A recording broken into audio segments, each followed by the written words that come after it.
Hi, Rebecca Stevens from Workbrighter here.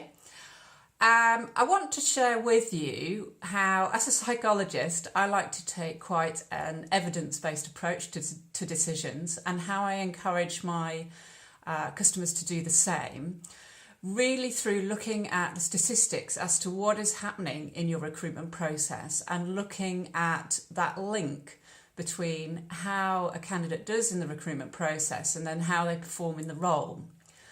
And you can do this by gathering the data. So I've been working with one particular client, and they said anecdotally they were getting feedback from their managers that whilst candidates performed well in certain areas like communication, they could be performing better in other areas.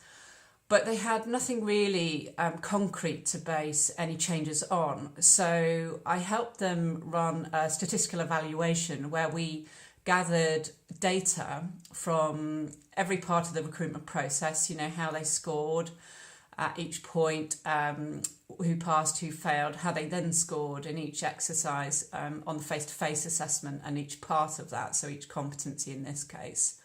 We then gathered performance data, things like sickness absence, turnover data, and exact individual performance data. So, how were they performing in the role, marked by their team managers. And we looked at the link between the two. I mean, statistically, you call that looking at the correlations, but it's just basically looking at the link and looking at what is being predictive.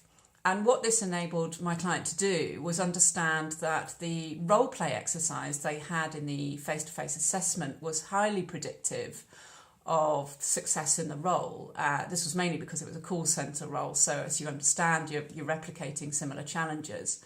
They found the interview not so much so.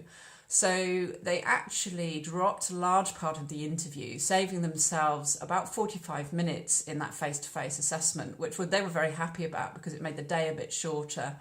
And they had the capability to see more candidates in the day if they wanted. And they could also prove to their financial director this return on investment because they had the link between how candidates had done in the recruitment and how they then performed in the role. So if this is something you're interested in, you can find out more at workbrighter.co.uk/secrets. Thank you.